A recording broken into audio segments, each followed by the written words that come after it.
just don't want to play for clicks. I want to be involved with a great leading program that's going to develop players. Him leaving Colorado, a shot across the bow at Dion. I don't think Dion cares. We saw Logan Diggs move on from LSU to Ole Miss with Lane Kiffin. Don't be shocked if you see John Emery potentially maybe at another school, maybe like a Miss State or even maybe like a Texas A&M. Inside the transfer portal, only on SportsGrid. Quotes coming out about Embiid. Oh, he's a warrior. You'll never get him off the court. You're just telling me he's an injury. He's one slip and fall away from what's not seeing him anymore in this series. I would have sat him because there was only 1 day between the two games. It's 2 days between games 2 and games 3, and it's 2 days between games 3 and game 4. Betting above the rim, only on SportsGrid. It's smarter to be on SportsGrid. Your 24/7 sports wagering network.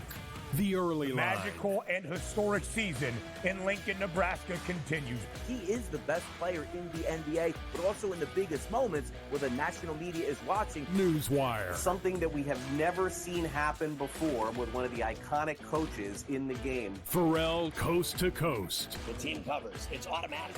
It's every time. Not sometimes. It's every time. Game Time Decisions. Luka is actually far more dangerous from 3 on the road this year than at home. This game here tonight, you may want to consider taking as many points as humanly possible. In-game live, prime time. We got not 1, but 2 coaches fired systems in place. Sports Rage Late Sort of Night. has letdown written all over it. It's going to be hard to match the emotion that they played with the other night. It's smarter to be on SportsGrid.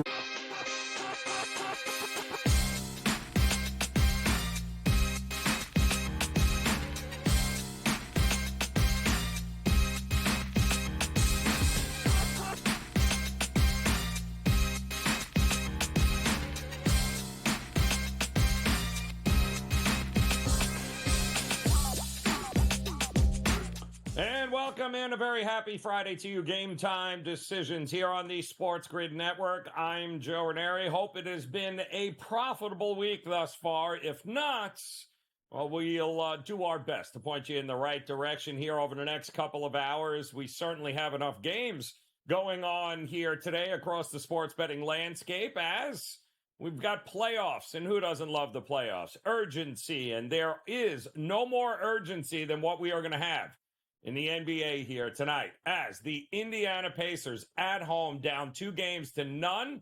That'll be your 7 o'clock Eastern time tip there. Going to try and at least get one back and make this a series. And they do say, of course, a series really doesn't start until an away team actually wins a game. Well, haven't had that just yet here, but Pacers looking to get it done as a big favorite, too. Laying 7. The news here, Brunson in, Anunoby out, which is why we've seen this come down about a half a point. 7.5 was what we were seeing over the last 24 hours. Brunson is going to give it a go. I'd be shocked if he didn't here. So 7 is what we're looking at. The total, a little bit more than what we had seen in Game 1 and Game 2. That is going to be followed up, of course, by more urgency. And if you're going to use the cliche that a series doesn't start until an away team wins a game, well, what do we do here? Is the series over? Because Minnesota won not just 1, but 2 games in Denver, no less. And now the champs, the Denver Nuggets, with 3 days of rest to contemplate, regroup, figure out a new plan of attack. Well, they'll be in Minnesota here tonight for the late game. Now getting 3.5. This was up as high as 4.5 earlier today, but it does appear that the money is coming in on the Denver Nuggets. Also, pretty low total. Those of you total bettors, you might have noticed that last night you could have actually gotten the Denver Nuggets team total at under 100 points, if you can believe that. We're looking at 101.5 right now for a team total, 205, 204.5 for a full game total with the Minnesota Timberwolves and the Denver Nuggets. No room for error for Denver. In order to get back into this, they have to win tonight. We don't like to say it has to or you have to do anything, but yes, they have to win. Doesn't mean they will, but my goodness, the champs back against the wall. I am sure we're going to see a little bit of urgency out of them here tonight. We also have, how about a little NHL action coming up here tonight? You got to love the playoffs. Always delivering. And, well, in Boston, they're going to be, what a game this is going to be. How about them Florida Panthers, the number 2 seed, taking on the Boston Bruins, the number 4 seed. This series all knotted up 1 apiece after the Bruins got the best of the Panthers in game 1 on the road. Boy, the Panthers even things up in a big way in game 2. Now, Panthers on the road here. 5.5 is a total. We'll see. Is Swayman back at it here? Can he regroup after the absolute shellacking that the Panthers gave the Bruins? This is going to be a very interesting game. That's going to kick it off. And then, talk about interesting. How about at 10 o'clock tonight, Eastern time? The puck dropping in Vancouver in what has to be at this point in the playoffs, one of the single most unbelievable comebacks that we may see for the rest of the NHL playoffs as Vancouver comes all the way back to beat the Oilers the other night. I mean, just unbelievable. The Canucks winning it, and not in overtime. Winning it in regulation, and they were a cash cow for those dog bettors in game 1, those that backed the Canucks. Boy, you guys cashed a ticket. Can they do it again against Edmonton here tonight? We are certainly going to see if that's possible. 6.5 points there. I would not be sweating out an under here, but we'll talk to our good friend George Kurtz coming up and see exactly what he thinks. Don't forget, plenty of Major League Baseball, full slate of games here tonight. Looking forward to these games. Twins, the red-hot Minnesota Twins, who continue to win some games and continue to do it the right way. They'll be up tonight here against the Toronto Blue Jays. And, of course, everyone's favorite team to fade, the Miami Marlins, are sending the least profitable pitcher to have backed so far this year, and Trevor Rogers, well, guess who he's going up against? The single most profitable pitcher to have backed thus far here in Ranger Suarez for the Phillies there. A lot of eyes are going to be on that game. And how about the New York Yankees getting it back here tonight, seeing if Aaron Judge can remain hot in the spotlight here, because he is certainly starting to finally come around. Only took him, I don't know, month and a half to figure out how to swing the bat again, but he's been swinging it hot here now, and the Yankees on the road in Tampa. Clark Schmidt going up against, he's back? That's right, Taj Bradley, his first game back for the Tampa Bay Rays, who have Shane Baz also scheduled to come back here this week. So reinforcements are on their way for the Tampa Bay Rays for the starting pitching. Now they got to figure out how to hit the ball. But interesting game coming up at the Trop. Usually low scoring, total 8 in this one. Pretty much a pick-em price, though. The Yanks starting to get a little bit of money here in the marketplace. Houston taking on the Tigers. That's coming up this hour. Interesting spot for the Houston Astros as they welcome back Framber Valdez, who had a little bit of a reprieve, a little IL stint, but appears to have worked it out, and now he is back on the mound for him. Casey Mize will be going for the Detroit Tigers here. One team can hit, the other team can't. You figure that one out there, as the Tigers, let me spoil it for you, can't hit. So that is going to be interesting at home tonight against the Astros. Oh, yeah, another interesting game. Now, maybe not so much tonight, although I do love the pitching matchup here at PNC Park in Pittsburgh, as Jones is going up against Assad here for the Chicago Cubs. All eyes are going to be on Paul Skeens tomorrow, who is planning on making his professional debut for the Pirates on the mound against the Cubs. That should be a very interesting game. Already we're starting to see a ton of money on the strikeout props for him, the number one overall draft pick there for the Pirates, former LSU pitcher.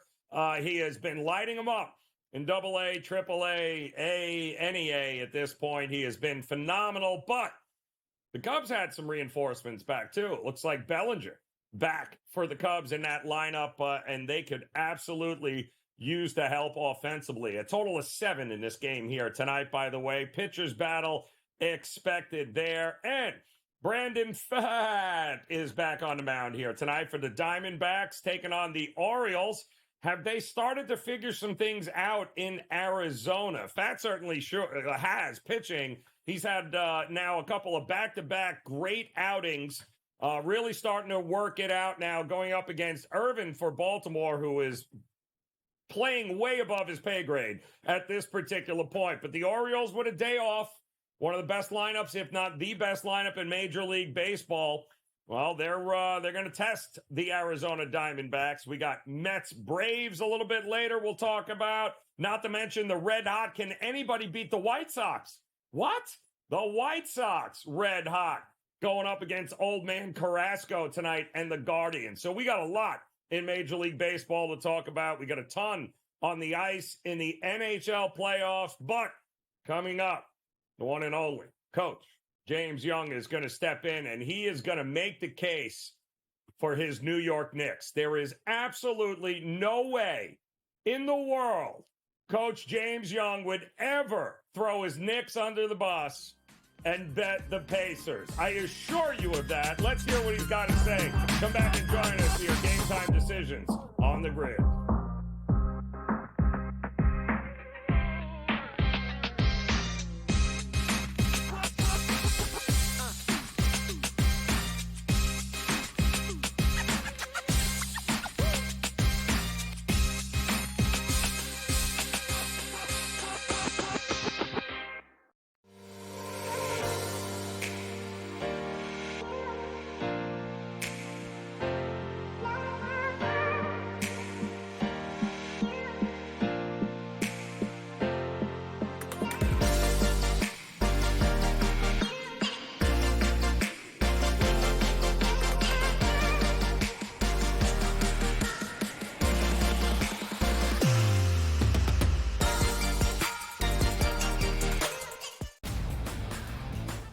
Look at the Denver Nuggets and say, whoa, just a week ago, they were that minus 115 or so price. Now we're looking at them at a 7-1 price. Any chances the Nuggets can actually come back? I think this is going 6 or 7 games, so I think that could be a little bit of a tighter spread between those two.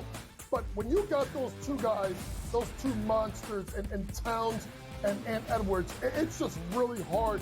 The Early Line, only on SportsGrid. The Cam Rising stuff last year with Utah, 3 months of pretending he was questionable with a torn ACL, ridiculous. It's a lot of gray right now when it comes to this stuff, and we really are. When people say we're in like the second or third inning of sports betting, that's why I agree, because there's so many of those situations that are very, very difficult to explain to a novice. Game Time Decisions, only on SportsGrid.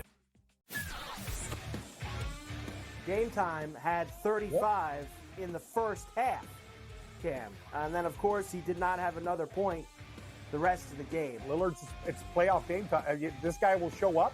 He will hit shots.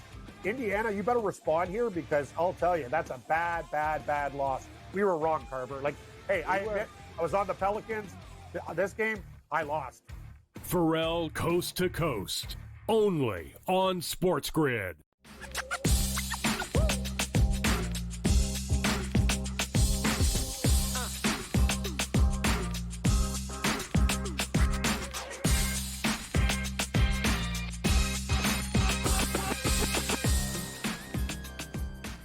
All right, welcome back in Game Time Decisions, the Friday edition here on the SportsGrid Network. Loaded weekend, by the way. Shout out to the moms.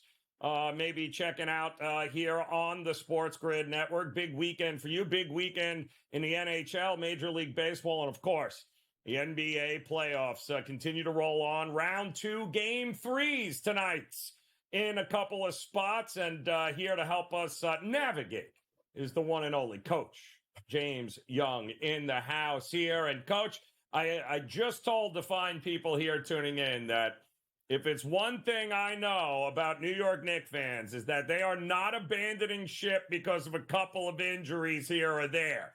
So there is absolutely no way Knicks fans, and you being one of the biggest, is ever going to throw them under the bus here and back the Pacers in any way, shape, or form. Am I right, Coach? Come on. Oh, I'm backing the Pacers team total, but I'm not backing the Pacers.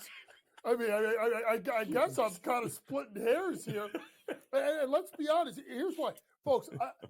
If the Knicks win this game tonight, I'm not going to be like floored. Let me explain to you why. Even though New York is only going to play 7 guys, I figure Alec Burks is probably going to be the 7th guy tonight. Maybe Jericho Sims gets a minute here, a minute there.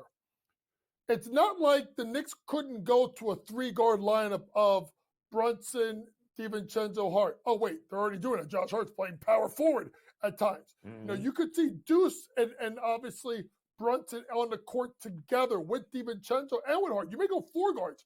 Why do I say that, folks? It's not like Indiana's going to turn around and change what they do and say, all right, we're going to take Naismith, we're going to post him up. We're going to take Siakam, we're going to post him up. Because they've had opportunities to do that. A team doesn't change their ways when it gets to the playoffs. You do what you do. So that's why, even though the Knicks are shorthanded, number one, they're maybe the best conditioned team in the league. Why? Tom Thibodeau. Who is his mentor? Jeff Van Gundy. Who's Jeff Van Gundy's mentor? Pat Riley. And they believe in 3-hour long practices. So these guys almost want to make the practices tougher than the games. You haven't seen Josh Hart playing 48 minutes. You haven't heard Brunson complain not coming out in the second half. You haven't heard DiVincenzo playing 45 minutes. You don't hear Hartenstein complaining. So to me, this is a matchup where I think the Knicks could be in this game and could steal it. Now, the best way for me to look at it is Indiana team total over 115.5. Why? If I'm Rick Carlisle, I'm going to push the pace. I'm going to pick up like I did full court, and I'm going to make this a track because I'm going to dare Thibodeau to say, can you and your team keep up the pace? Versus arguably the fastest team in the NBA. Pacers team total over 115.5. Pacers team total up and over. And, hey, Coach, can I make the argument here that before Knicks fans are yelling and screaming at Thibs and going, oh, I can't believe they're not trying to slow the pace. With who? Exactly. They don't have Anunoby. It seems to me like the Knicks, their only choice at this point, since the defense is not there now. You lost Mitchell Robinson. You're going short bench anyway. And now you lost Anunoby, one of your best defenders. What is the choice besides the Knicks to try to go toe-to-toe and outscore them? I don't see a choice for the Knicks here. I don't think they have the ability to slow tempo down to them. No, they don't. And let's be honest, Indiana's a team that really can't defend, Joe. Let's be honest. Yeah. They're not a strong defensive team. So they're going to be able to just say, all right, we're just going to let y'all run, and we're going to run with you. Now, interesting thing to say is let's see how the officiating is tonight. We also Rick Carlisle, crying, complaining to the officials about the 78 missed calls. And I said this on my podcast that was released today. I want people to understand this. Do you think referees just make mistakes in the last 2 minutes? I mean, do you think that's only time they make mistakes? Give me a 48-minute report, and you'll see the laundry list. I mean, folks, I would start complaining to referees during the layup line. I'm yelling at referees. So don't sell me on this 2-minute report. Referees don't decide games. Teams do. This will be up and down, and I think, honestly, Rick Carlisle did this as a way to motivate his team and his fan base now that they're going down 0-2. Big game, up and down. Like I said, I would not be stunned if the Knicks steal game 3. I think what they want to do, honestly, is find a way to steal one of them, get a split. So if New York gets down big, I wouldn't see big minutes. Tibbs may punt for game 4. Yeah, and that could very well, which is why playing anything full game is iffy, Coach. A lot of first half bets, I would imagine, coming in when you know what you're going to have. I see a ton in the prop betting market. No Anunoby. I see a lot of guys jumping on Siakam. I see a lot of guys, of course, looking at Brunson. Who would you focus in on this one? Isaiah Hartenstein to record a double-double. Why? Miles Turner doesn't play defense, because he's kind of a shot blocker, right? And then, who's the next best rebounder? Really? Mitchell Robinson. He's out. Who's their second best rebounder? Julius Randle. He's out. Who's your third best rebounder? Hartenstein. Who's their fourth best rebounder? And you would say OG Anunoby. So who the hell? I mean, Josh Hart, of course, but I can't go with Josh Hart and get like 13 and a half rebounds. No way. So I'm going to go Hartenstein to get a double-double. It's near even money. And then I've been waiting, folks, all day, and they have not hung it. If you can find it, you can think I'm crazy. I would look at Precious Achiuwa double-double.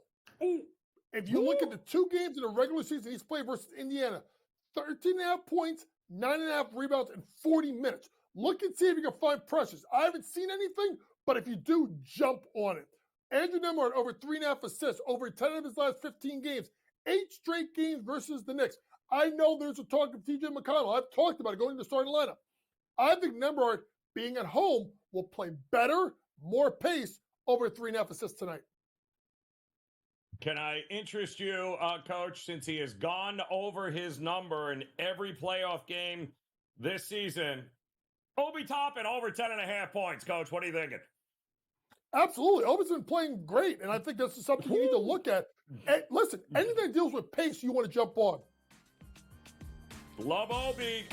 We'll see. Knicks, Pacers. How about Denver, Minnesota? We'll talk about that next. Game Time Decisions.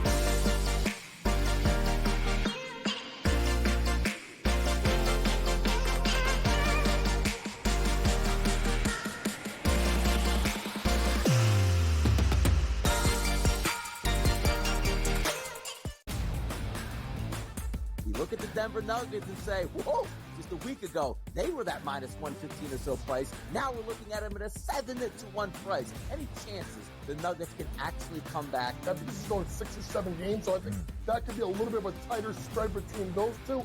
But when you got those two guys, those two monsters, and Towns and Edwards, it's just really hard. The early line, only on SportsGrid. The Cam Rising stuff last year with Utah, 3 months of pretending he was questionable with a torn ACL, ridiculous. It's a lot of gray right now when it comes to this stuff, and we really are. When people say we're in like the second or third inning of sports betting, that's why I agree, because there's so many of those situations that are very, very difficult to explain to a novice. Game Time Decisions, only on SportsGrid.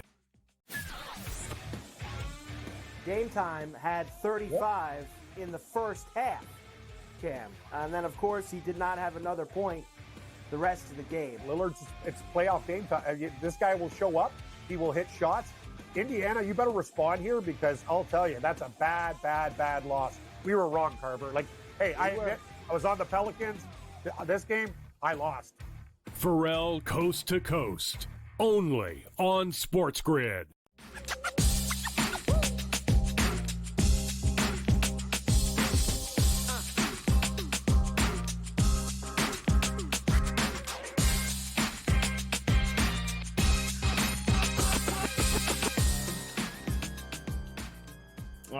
Welcome back in Game Time Decisions here on the SportsGrid Network. A very happy Friday to you as we get ready. Nothing like urgency, and we've got plenty of it here tonight in the NBA as the Knicks up 2-0, trying to, well, essentially finish the Indiana Pacers here and go up 3-0. But the Pacers at home now trying to get it done tonight, get back in this series.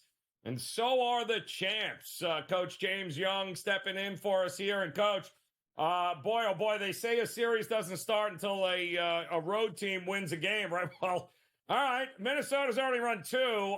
Now they're home.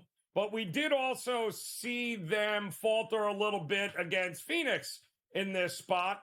The champs are the champs. 3.5 is what I'm seeing them getting here tonight. How are you seeing this one play out? Well, to me, I'm taking Denver plus the points. I think this. If you're Mike Malone, you're throwing everything but the kitchen sink at this game. I firmly have believed since they went down 0-2, that I thought that they were going to get a split. And this is the game they have to get, to me, because if they don't get tonight, it's going to be a sweep. So I like Denver plus the 3.5 points. You know, look at how bad Jamal Murray and Nikola Jokic were. I think you get bounce back games from both. Maybe Minnesota falls asleep at the wheel being up 2-0. They have not had, let's be honest, they have played 6 great games so far in the playoffs. At some point, a young team is going to throw up, I'm not saying a stinker, but not their best effort. I think tonight's tonight. I'm going to take Denver plus the 3.5. It's interesting, Coach, too, because you look at this Denver team. I love the fact that they've had 3 days rest now to kind of regroup, figure it out. If there's ever going to be a game in which they rally around and put their best foot forward, it still may not be good enough, Coach, but they're not going to turn it over 30 times, right?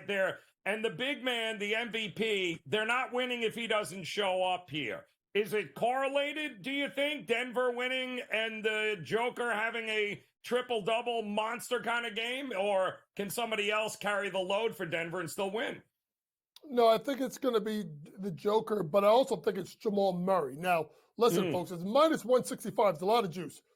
Jamal Murray to make 2 threes is minus 165 on FanDuel. 10 out of the last 15 games. 8 out of 11 versus Minnesota. And after that horrific 3 for 18, you think you should get a motivated Jamal Murray, one that people think, and I'm one of them, should have been suspended for this game. I think he plays very well tonight. That's why I correlate me taking Denver plus the points is Joker, monster game, low-hanging fruit to me, Jamal Murray over 1.5 made threes at minus 165. Oh, I see you got Alexander Walker over what? 1.5 assists here for Minnesota too as well? Tell me about it. Yeah, I'm going to go Alexander Walker over 1.5 assists. This has gone 11 out of the last 15 times. And if you look at a player like Alexander Walker, the fact is he's going to get the playing time, right? He should get 25 or so minutes. And if you start kind of digging around and looking at his stats for the year, when he gets big minutes, when he gets, 25, 26 minutes, he should be able to get there because of the low-hanging fruit. Plus, if you look at the fact that they need his defense, right, particularly against guys like Jamal Murray, and if you look at McDaniels, who has struggled a little bit, you can go to a little bit of a 3-guard lineup.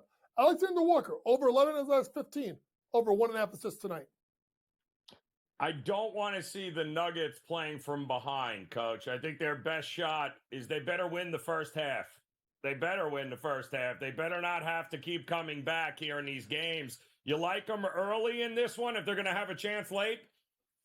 Yeah, I think with Denver, if you think you're going to win or be in the game, I would say Denver like to win the first quarter. You got to bring it out there right away. Really quick, folks, do shop around. There's intriguing markets on different sports books. I'll tell you one right now that we were talking about during the break, and I thought this was wild. BetMGM at all places. Tyrese Halliburton plus, ready for this?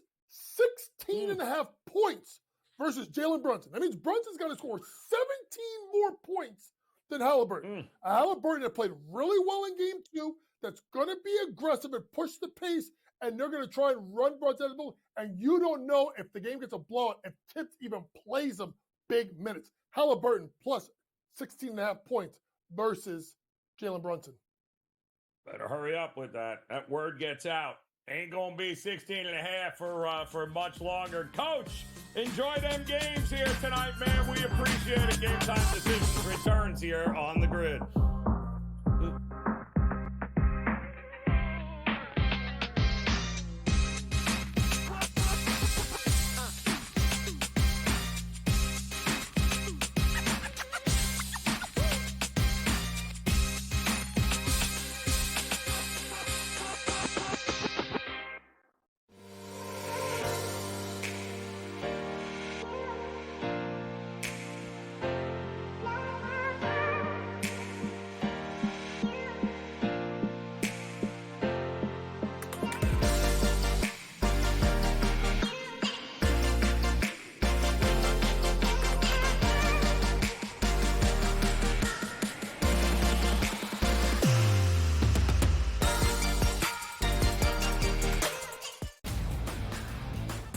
Look at the Denver Nuggets and say, whoa, just a week ago, they were that minus 115 or so price. Now we're looking at them at a 7-1 price. Any chances the Nuggets can actually come back? I think this is going 6 or 7 games, so I think that could be a little bit of a tighter spread between those two.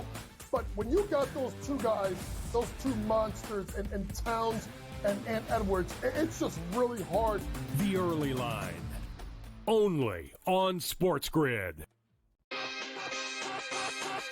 The Cam Rising stuff last year with Utah, 3 months of pretending he was questionable with a torn ACL, ridiculous. It's a lot of gray right now when it comes to this stuff, and we really are. When people say we're in like the second or third inning of sports betting, that's why I agree, because there's so many of those situations that are very, very difficult to explain to a novice. Game Time Decisions, only on SportsGrid. Game Time had 35 in the first half, Cam. And then, of course, he did not have another point the rest of the game. Lillard's, it's playoff game time. This guy will show up. He will hit shots. Indiana, you better respond here, because I'll tell you, that's a bad, bad, bad loss. We were wrong, Carver. Like, hey, I admit, I was on the Pelicans. This game, I lost. Pharrell Coast to Coast, only on SportsGrid.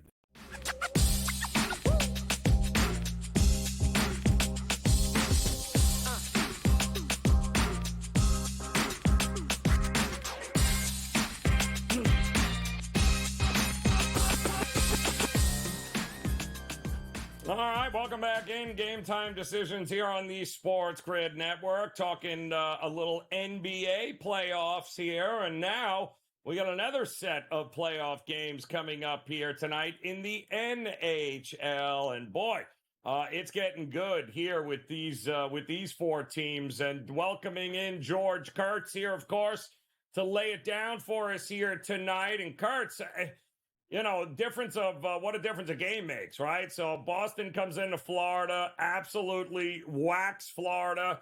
Florida waits a day, comes back, and absolutely not only demolishes them on a score, beats the living crap out of them on the ice in the process physically.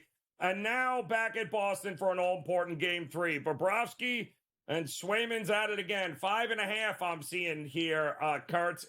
Are we a little less? 2 overs, right? I mean, 2-0 to the over right now. At some point, this is coming back down, or is it not?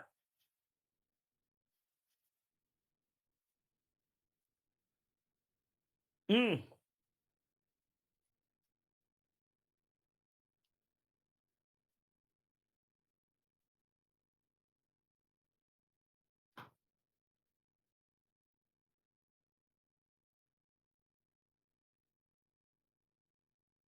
Mm.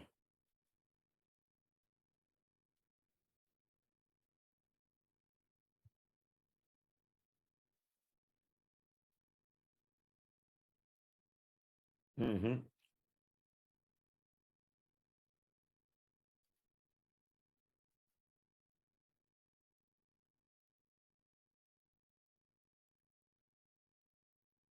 Yeah. Now his hand's all screwed up and he can't play, or he can't play as well here. So I love to see the fight in him. probably as a coach didn't want to see him fight, however. I think that's a win for Florida. Looks like you're playing their kind of game here. First game in Boston should be interesting. We'll see here. But I had Florida in 6 to win the series here. Not surprised they lost game 1. Probably more surprised by the score than that they lost here. I mean, I think they might split in Boston again, and then Florida takes games 5 and 6, and that's all over here. So that's what I'm going with here. But I'm on Florida tonight to take the 2-1 series lead and the over as well. I'm seeing a lot of, if Swayman loses this game again, is the unthinkable coming? Is Olmark coming back into net? Even if he loses 3-2, 2-1, you feel like Boston is going to get desperate at this point and go crazy, because there are some that think now that Swayman has been exposed a little bit that it's not gonna go back the other way. He's not gonna go out to shutting everyone out here. He had his run. Is it over here for Swayman and net here after tonight? Well, it depends on how the game goes, right? If it's another 6-1 game, of course, that's obvious, right? It has to. If he loses 3-2, that's the borderline, right? 3-2 is the borderline game. You lose 3-2, maybe yes. Probably depends on how the goals were or how the coach feels. Do we need a shakeup here? If he loses 2-1, no, I think he's still in goal, right? You only give up 2 goals here. If they win the game, he's probably back in net.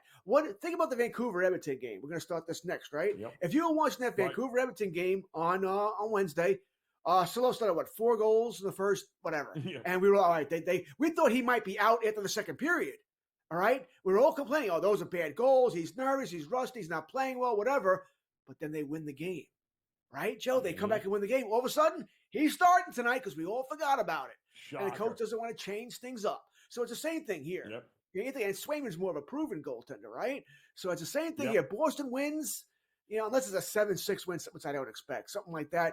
I think Swayman plays game 4. If they lose, like I said, if he gives up anything more than 2, it's a possibility. 3 is right on the borderline. 4 or more, it'll be Olmark. And that's not a bad thing, by the way. Olmark's a good goaltender. I know they lost the one game he played in the first round, but he played fine. What they lose 3-2, I believe it was. Not his fault there. So it's good to have those decisions here, but it'll depend on what happens tonight. Yeah, I mean, listen, it's funny too. I think to your point though, the overs in this second 7-1 to the over here, Kurtz, in this second round so far. We knew Dallas, and we know what we were going to get in that one here. I think Edmonton and Vancouver, a lot of people just assumed overs here. Couple overs not, but I can't sweat out an under in the Oilers and Vancouver game in game 2. Can you? No. Once again, it's the same thing that I like to say here. If you don't think it's going to go over, then don't bet it. Leave it alone. All right. I am not betting an under in an Oilers game. All right. Now, I am a little nervous about this over tonight, though, Joe, because we don't know about Leon Draisaitl. Right? He didn't participate in the morning skate here. He's game time decision. And they're not going to tell us until the pregame skate. Then we'll find out here, right? If he's out, I mean, that game 1 for Edmonton, I know they scored a bunch of goals here, most of them early, but they got outshot badly and outplayed badly. You kept looking at the game. And by the way, I was on Edmonton in a whole bunch of different ways. Thank you so much, Oilers. That hurt. And you're like, what's going on here? Is it all because Draisaitl was out or not at full strength in that game? It didn't make a lot of sense to me how that game ended up here. Skinner didn't play well. Chalovs didn't play well. I don't see how you're going under. I'm going over. I think it was plus 104 last I checked. It's still plus 104 here. I'm going over. I just think I can't see how the winning team's not scoring 4 goals. And I think that's being kind. It could easily be 5 goals. So I'm going over here. I think it's another 5-3, 4-3. With a shock anyway, it ends up being 6-5. I think McDavid's got to be a little angry here. Remember now, Vancouver's beaten Edmonton 5 straight times. I know. We sort of made excuses for him, Joe. Oh, the first 3 times were in October, November, where the Oilers were blah. They fired their coach after that. What's your excuse now? They're having a lot of problems against Vancouver here. And as we know, our own Gabriel Morency will be at the game tonight.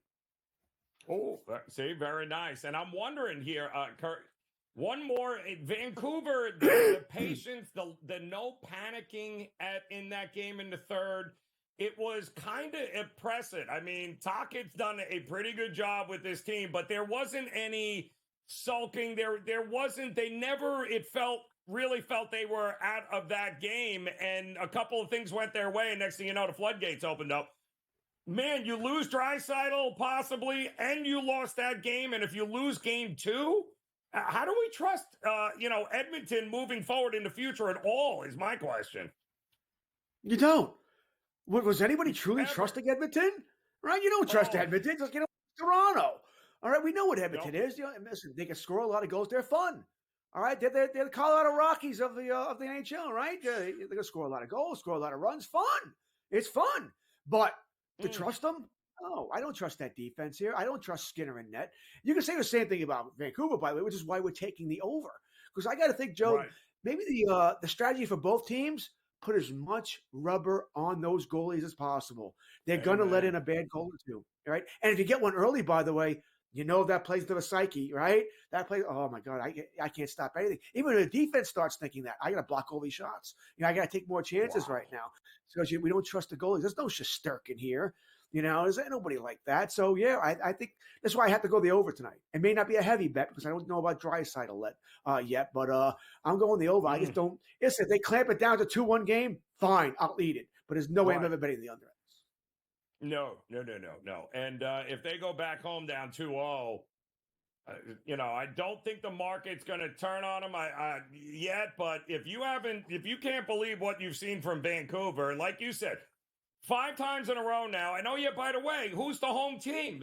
Vancouver was better during the regular season. They got home ice in this. So, I don't know what else maybe the market. Demko's out for sure, right? So what are the chances the longer this goes, they can get some reinforcements and goal back? We're hearing Demko, I mean, if you believe what they're saying, Game 4. The earliest he would return is Game 4, and that's probably true now. That's probably true. If they would have, I would have wondered, by the way, if Vancouver would have lost Wednesday and lost tonight, if all of a sudden Demko's feeling a lot better on Sunday for Game 3. But apparently that's not what they're saying. Game 4 for Demko. I do think, like I said, I think DeSmith would have played tonight if they lost that game on Wednesday. So if they lose tonight, he gets up another 4 goals, and they lose 4-3, then I think you will see Casey DeSmith on Sunday. Yeah, I don't think they'll have much of a choice here. But, man, they love it. It ain't pretty with Vancouver, but it's effective, certainly against Edmonton here. We'll talk some Major League Baseball when we get back here. Game Time Decisions on the Grid.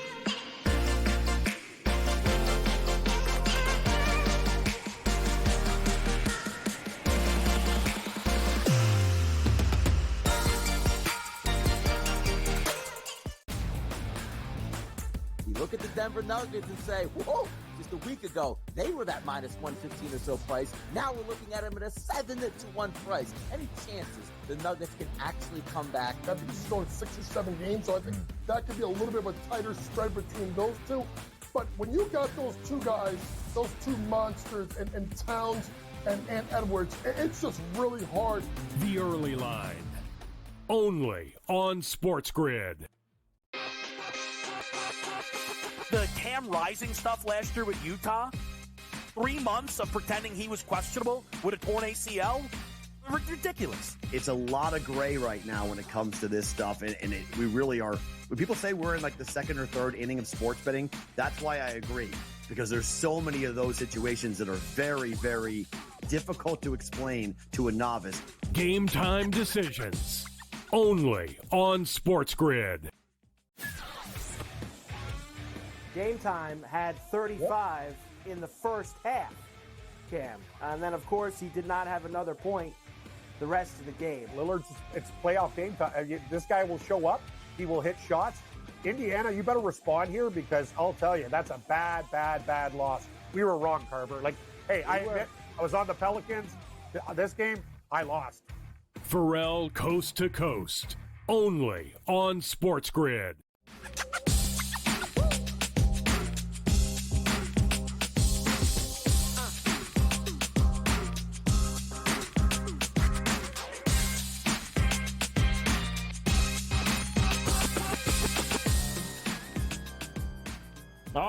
back in Game Time Decisions here on this Friday edition. Welcome in. Thanks so much for making us a part of your day here. Joe Raineri, joined by George Kurtz, and we get to talk some Major League Baseball here tonight and some good games here, George, coming up. Couple of games. It looks like delayed now. Looks like the Mets and Atlanta delayed. Chicago, Pittsburgh delayed. A little bit of some weather issues there. Houston and Detroit, Framber Valdez back for them, which is a good sign for the Houston Astros taking on Mize. They just started, but the Yanks also getting ready to go in Tampa, Kurtz, and it appears like reinforcements are on their way back for Tampa. I believe Boz is will be back here. We've got, they still can't hit, but at least the quality of the starting pitching is about to get much better with Bradley on the mound here tonight for Tampa. What are you thinking?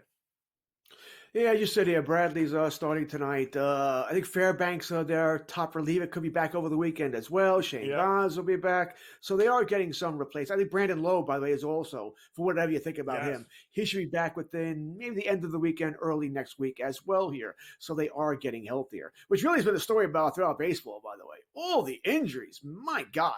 Every day you look at the transaction reports, 2, 3, 4 guys going on the IL.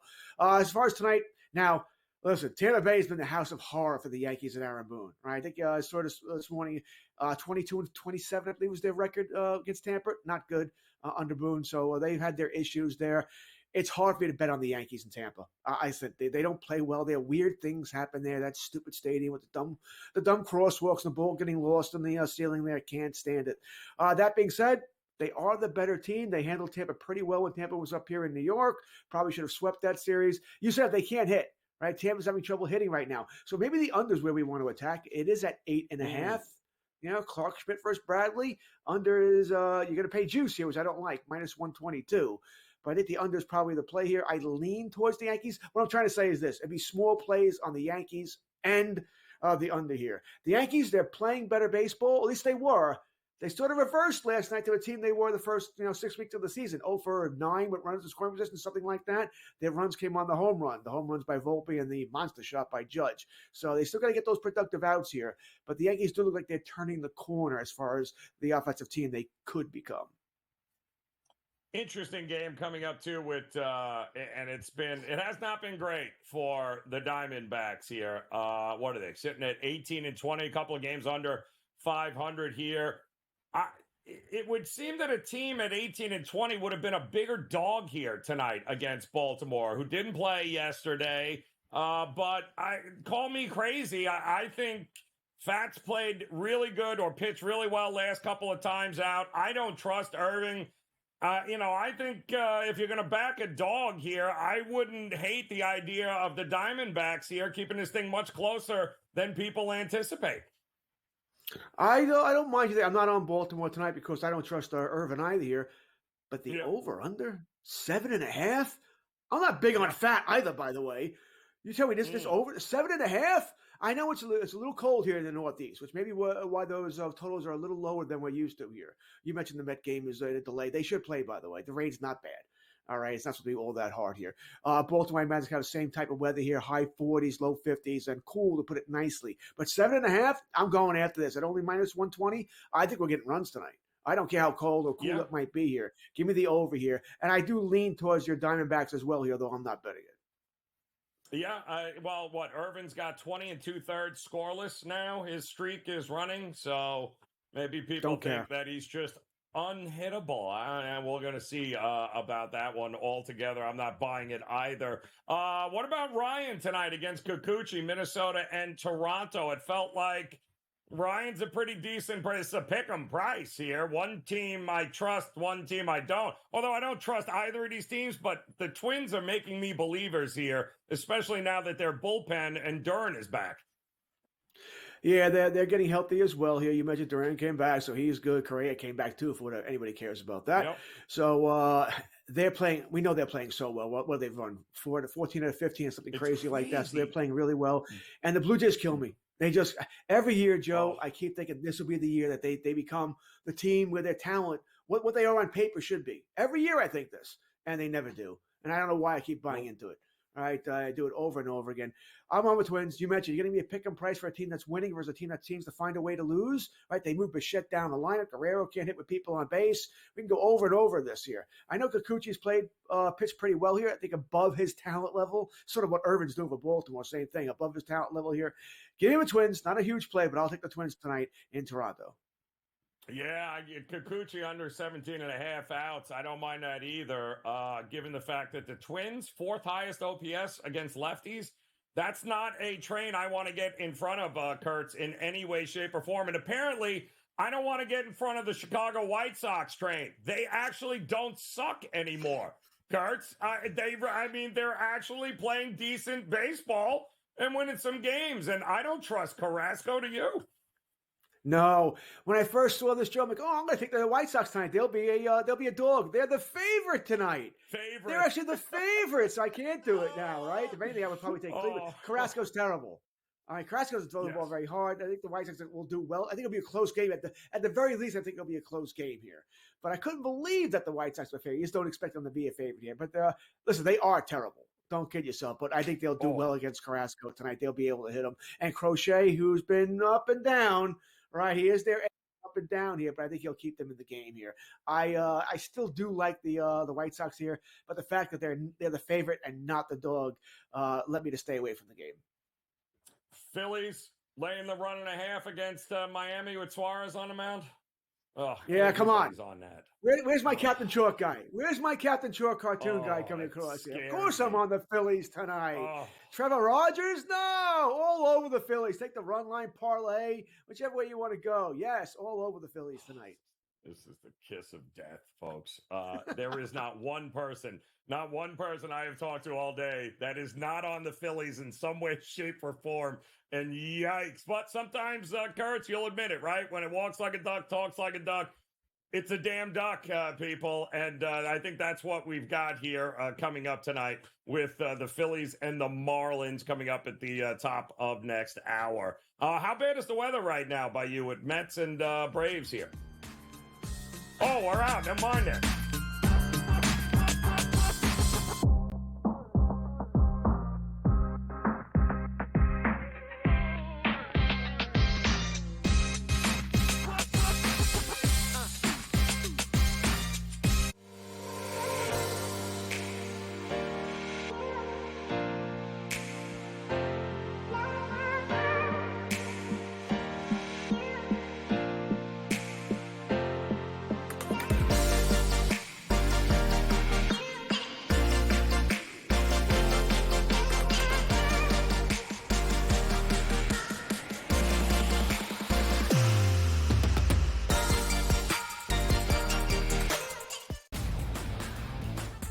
Look at the Denver Nuggets and say, whoa, just a week ago, they were that minus 115 or so price. Now we're looking at them at a 7-1 price. Any chances the Nuggets can actually come back? I think this is going 6 or 7 games, so I think that could be a little bit of a tighter spread between those two. But when you got those two guys, those two monsters, and Towns and Edwards, it's just really hard. The early line, only on SportsGrid. The Cam Rising stuff last year with Utah, 3 months of pretending he was questionable with a torn ACL, ridiculous. It's a lot of gray right now when it comes to this stuff, and we really are. When people say we're in like the second or third inning of sports betting, that's why I agree, because there's so many of those situations that are very, very difficult to explain to a novice. Game Time Decisions, only on SportsGrid. Game Time had 35 in the first half, Cam. And then, of course, he did not have another point the rest of the game. Lillard's, it's playoff game time. This guy will show up. He will hit shots. Indiana, you better respond here, because I'll tell you, that's a bad, bad, bad loss. We were wrong, Carver. Like, hey, I admit, I was on the Pelicans. This game, I lost. Pharrell Coast to Coast, only on SportsGrid.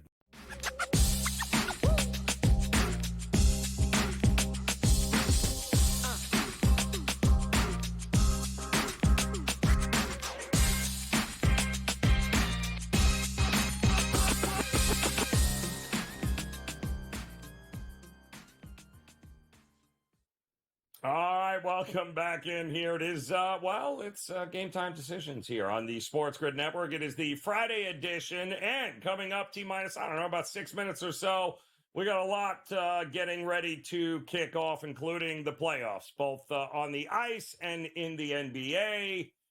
And somebody knows this all too well here is Adam Kaufman stepping in here and joining us quick, Adam. And I got to tell you, I'll start with the hockey first because you and I are probably going to battle here for the next 20 minutes. Your Bruins are at it tonight, Game 3 at home. My Panthers up there. Does this feel like a zigzag series to you here? Or do you think one of these teams is eventually going to pull away?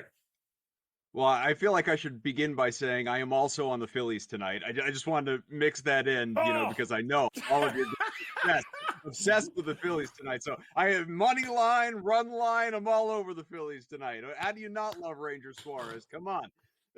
Please. Love it. Rogers on the other side. Give me a break. Look, I don't know entirely what to expect from this Bruins series, if we're being perfectly honest. Like you have a tale of two Boston teams, right? Bruins took game 1, Celtics took game 1. The Bruins lose game 2, the Celtics lose game 2, and now both of these are best of 5s, but not all best of 5s are created equally. I could see the Celtics winning the next 3 games to eliminate the Cavaliers. The Bruins, I could see them suffering that fate against the Panthers. Now, they are home tonight, as we know. They are, marginal dogs. Ultimately the Panthers are favored, and rightfully so. But I just think that I don't feel like game 1 where the Bees won the blowout, or game 2 where the Panthers won the blowout, was indicative of either truth. You know what I mean? I think the truth lies in the middle, to where we're going to see some probably lower scoring, tighter games as the series moves along. I did take the over tonight, 5.5, simply because I'm kind of riding the momentum of each of the first 2 games clearing that total, but it wouldn't surprise me at all if we get like a 3-1 final or a 2-1 final tonight. I think the defense needs to be a little bit tighter. Jeremy Swayman obviously is going to continue to be mostly stout in net. I wouldn't put the game 2 loss on him. The defense was a train wreck in front of him, including Charlie McAvoy, who at one point in time was considered a Norris candidate, earlier on in his career. And now he's, kind of just another guy, it feels like a lot of nights. So going back to your original question, is it going to be kind of a zigzag series? I think 6 or 7 should be the expectation. I don't think either team rolls from here. Yep. It just feels like Swayman, if he bounces back, I'm thinking this is, and 7-1 in this round already. Are you a little shocked here? I mean, given the teams, I get it, but in the playoffs, 7-1 to the over so far in round 2 games, and you think, how am I sweating out an under in anything Edmonton and Vancouver in any way? It just feels like the overs are going to continue to come here. Yeah, well, in that series in particular, you don't. I'm on the over. I saw it was 6 at plus money. You could get 6.5. I'm on the over 6.5, and I feel like Kurtz and I would be like-minded here. Maybe you guys talked about it. I would consider some alternates. Go over 7.5. Go over 8.5. I just think we're going to get a ton of goals in that game, and I'm on the Oilers to win this one.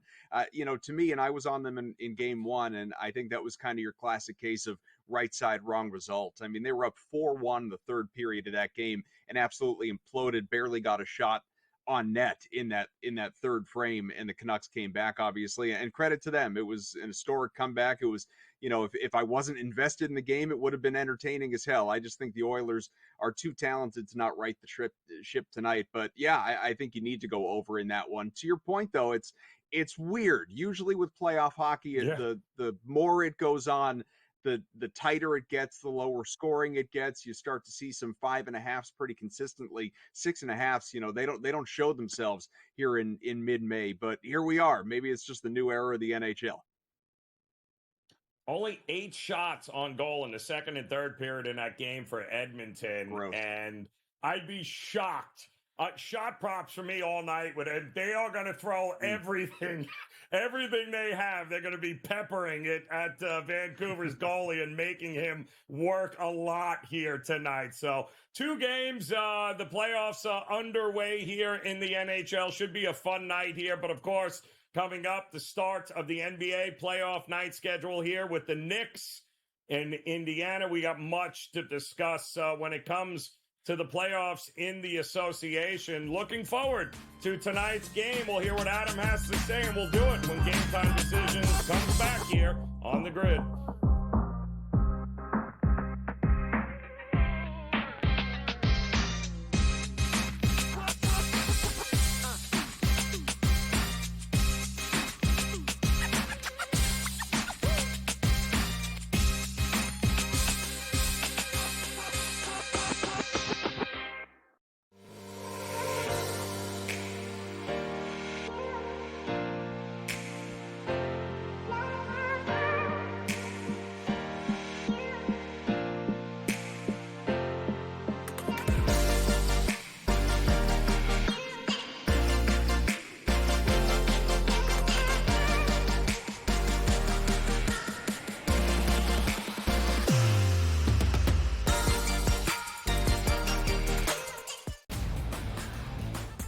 Look at the Denver Nuggets and say, whoa, just a week ago, they were that minus 115 or so price. Now we're looking at them at a 7-1 price. Any chances the Nuggets can actually come back? I think it's going 6 or 7 games, so I think that could be a little bit of a tighter spread between those two. But when you got those two guys, those two monsters, and Towns and Edwards, it's just really hard. The early line, only on SportsGrid.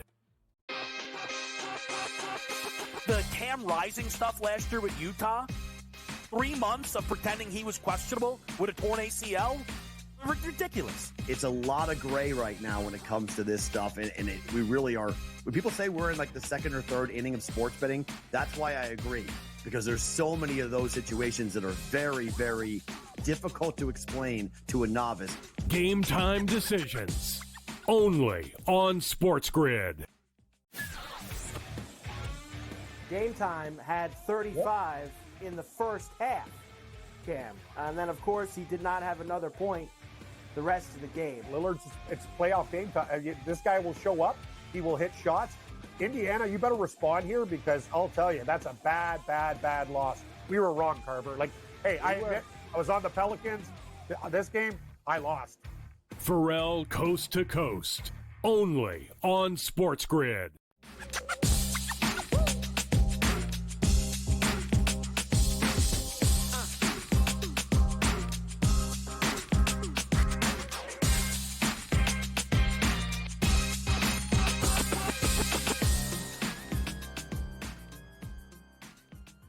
All right, welcome back in. Game Time Decisions here on the SportsGrid Network, off and running here. Another hour on this Friday night. Joe Raineri, certainly appreciate you hanging with us here as we're getting ready for some NBA playoff basketball and round 2, game 3s.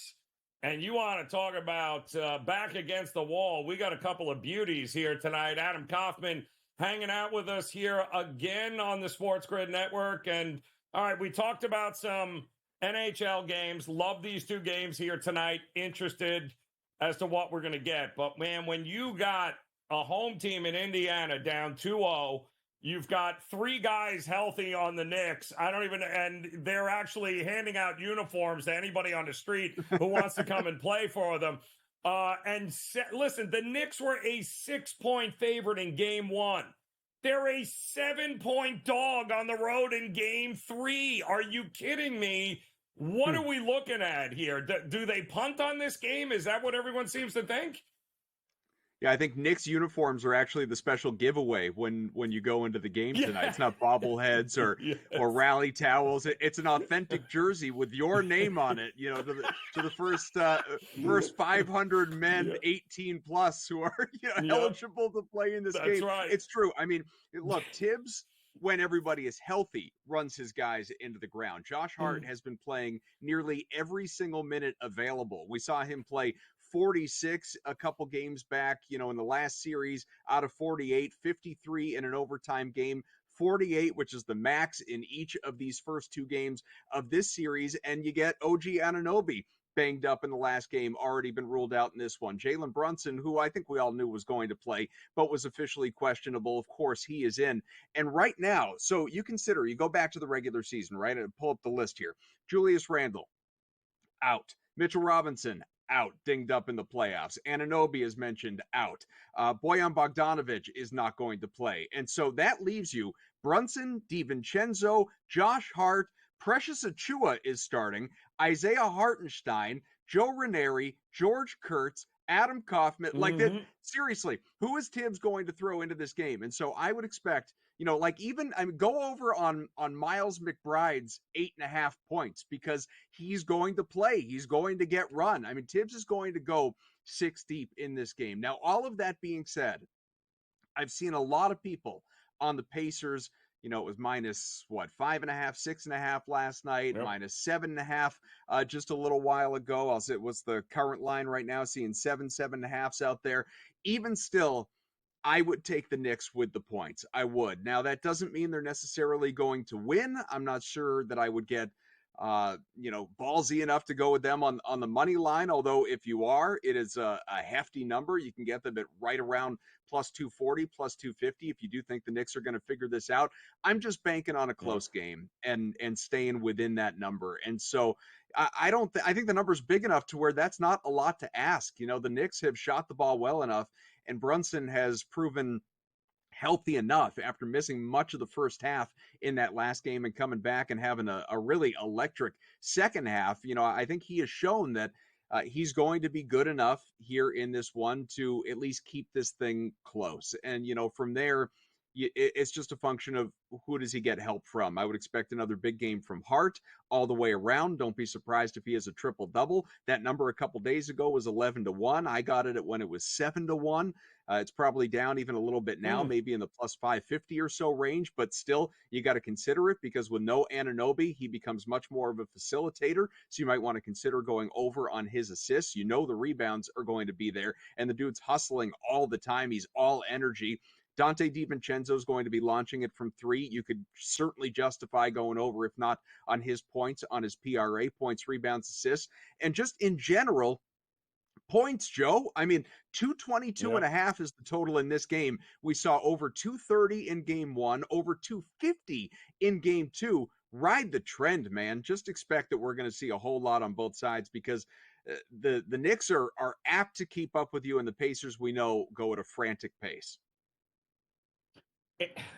The only problem and I don't ever do this, which is why I'm so hesitant to lay 7.5, is for all the faults of the Knicks right now and their lack of depth.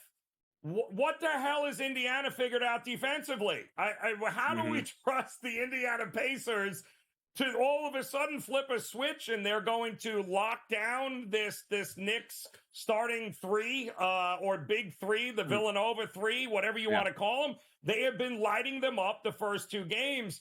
It feels like, unless this is a blowout from the get-go, it feels like as the game goes longer, the better shot I think Indiana has of doing it. But it just feels to me like Knicks getting points early and maybe getting that number at a better point at some time for Indiana if the Knicks have the kind of hand. Because I don't think they're rolling over. Wouldn't shock me if this thing's tied, though, going into the break either. It's a good point. You can go with the Knicks, either with the points in the first half, maybe even Knicks money line if you think they are aggressive out of the chute, and then the Pacers ultimately take control in the second half because the Knicks get fatigued from, again, being run into the ground. Personally, by the way, I get it. Hart, Brunson, DiVincenzo, the whole Villanova thing. I saw somebody tweet the other day, if the Knicks win a championship, Jay Wright should get a ring. Maybe it's because I'm a Boston guy pulling for the Celtics. Maybe it's because I'm a Syracuse guy and I'm tired of hearing no more of the Villanova thing. I don't want to hear any more of the Villanova thing. I'm good. We get it. 3 of their guys, half of their rotation went to Villanova, and they're all even FanDuel had a Villanova boost the other day where those 3 guys had to combine for at least 70 points. And it hit, by the way. I played it. But can we move on? Can we move on just a little bit? That being said, I guess I am rooting for the 3 of them to carry the Knicks to plus 7.5 tonight. So I'm talking out of both sides of my mouth. I listen, I agree. But the good news is given the current state of Villanova over the last 5 years since Jay Wright left, we'll never have to talk about this ever again in the future in the NBA of three guys from Nova carrying a team in the playoffs. That will just never, ever happen again. We do have, of course, the late night game here coming up with Denver and Minnesota. There's a lot to unpack there, but just start real quick. Is this series over in 4? I don't think so. I really don't. And I'm on the Nuggets tonight. Now, I'm not so bold as to have gone with them on the money line, although I don't think it's as bold as if you went with the Knicks on the money line. But I just think, look, if the Nuggets don't win tonight, then it probably is over in 4, at that point in time. But I have to believe that the MVP is the MVP, that the defending champs are the defending champs. I know they are not the same team they were last year for multiple reasons. Jamal Murray is banged up, can't find his shot right now. Bruce Brown, I think, was a pivotal piece for them last year that has been missing. They've been in dire need of a guy like Bruce Brown this year. But you know what? They still had a pretty damn good regular season where the number 1 seed in the conference came down to the final day of the regular season. So I think the Nuggets, they're awfully good, and they should win tonight. I took them at plus 4.5. I saw it's 3.5 now. I went over on Jokic's points, over 28.5. I believe those things are pretty naturally correlated, obviously, if you believe in the Nuggets tonight. And with Rudy Gobert back in the lineup, which I realize does make the Timberwolves that much better defensively, and they have been a juggernaut defensively. The fact that he comes back in and is going to be kind of roving a little bit, it puts more pressure, I think, just strategically, where the Nuggets say, we may have to use Jokic less of a facilitator and more as a scorer. He is gone. I saw this. My buddy Prop Bomb put this out on his Discord earlier, that 32 points minimum each of the last 4 times that Jokic has matched up with Gobert. So this is what the Timberwolves do. They make Gobert or Jokic rather be a scorer when these two teams go head to head. I think the Nuggets are going to get it done tonight. So I am on, I guess, the dog ×2 with these two games. Over under, this was a great prop too. Over under half a heating pad thrown on a ref tonight. Are you leaning one way? Don't answer that. Just think about it, and then we'll have a conversation about it. Game Time Decisions returns on the grid.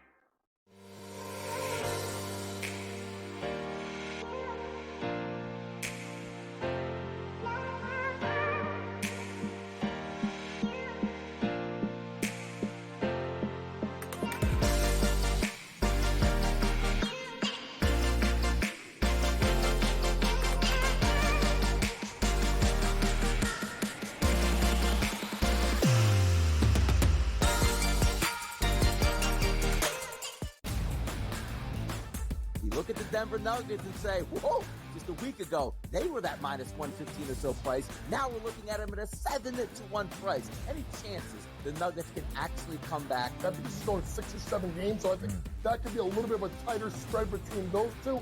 But when you got those two guys, those two monsters, and Towns and Edwards, it's just really hard. The early line, only on SportsGrid. The Cam Rising stuff last year with Utah, 3 months of pretending he was questionable with a torn ACL, ridiculous. It's a lot of gray right now when it comes to this stuff, and we really are. When people say we're in like the second or third inning of sports betting, that's why I agree, because there's so many of those situations that are very, very difficult to explain to a novice. Game Time Decisions, only on SportsGrid. Game Time had 35 in the first half, Cam. And then, of course, he did not have another point the rest of the game. Lillard's, it's playoff game time. This guy will show up. He will hit shots. Indiana, you better respond here, because I'll tell you, that's a bad, bad, bad loss. We were wrong, Carver. Like, hey, I admit, I was on the Pelicans. This game, I lost. Pharrell Coast to Coast, only on SportsGrid.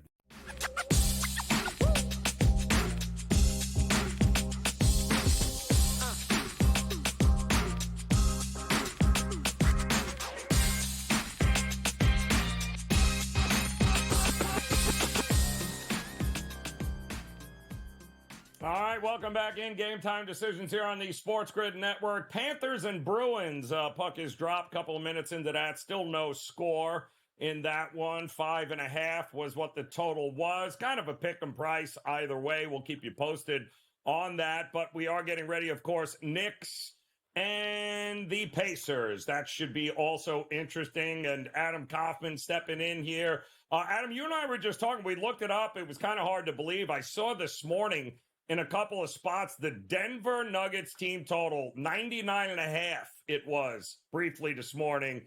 Then it went up to 100.5. I think it's currently at 101.5. And when we looked here, we're going, this is, hello, what is this?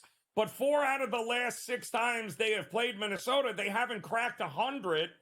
They can't win if they don't score 100 games here tonight, at least, correct? It seems that way. You know, like you said, we were looking it up, and 4 out of the 6 times that these teams have matched up this year, including the regular season, the Nuggets have been held below 100 points. They went for 115 and 116 in the 2 wins, but again, those are regular season. Here in the playoffs, they have been, very limited. Game 1, it was 99, so close, and then 80 last time out when they just got absolutely trounced and waved the white flag in that one. They lost by 26, and honestly, it felt worse if you watched that game. What's the team total on the Timberwolves side of things, though? Because that might be the more intriguing number here. 104.5. See, that's the one that I would go over on, because even if the Nuggets win, and again, I think they're certainly live to do so, I would be more comfortable going over on the Timberwolves total because I think it will take a higher scoring game, like what we saw, by the way, during the regular season. I could pull up the game logs, but I want to say in each game that these teams have matched up, we saw Minnesota clear that total. So I think that that's the more likely over here in this situation. You see Minnesota, 105, 110, whatever it is. It's just a question of, all right, can the Nuggets, 1, keep up, and 2, can they get to 115 or so again themselves? Yeah, and I definitely believe Denver needs to play from in front. They do not want to be down like they did the entire Lakers series. Even this, like, you better get that confidence. I'm expecting hair on fire early here, so I wouldn't be opposed at Nuggets in the first half as well, because if they go in down 8 or 10 points, they can't keep playing from behind against Minnesota. That's a recipe for disaster, is it not? Yeah, of course. I mean, I'd like to believe that the Nuggets are. Yeah, again, the Nuggets are. They're not exactly what they were last year, and this is we even saw it. In round 1. I mean, they were down at the half against the Lakers in all 5 of those games. They came back to win in 4 of them. It became a sort of a pattern, a trend that we joked about. Like, all right, let's bet the full half. Or the half full Lakers Nuggets, and you were getting it at like 4-1, 5-1. Some places, even toward the end of the series when it became quote unquote predictable. But it just goes to show that the Nuggets are a team obviously that could fall behind a little bit early, sort of evaluating things. Again, Jamal Murray, it's a big difference. We're talking about an all-star player who is one of their best players. He's not on the Jokic level, but Jokic, elevates his ceiling dramatically. He was elite throughout that playoff run last year and in the NBA Finals, all of it. If he can't find his shot, and he hasn't here in this series at all, it's a totally different team, unfortunately. And so a lot of it is going to depend on how he's feeling tonight. We expect him to go, again, officially listed as questionable, but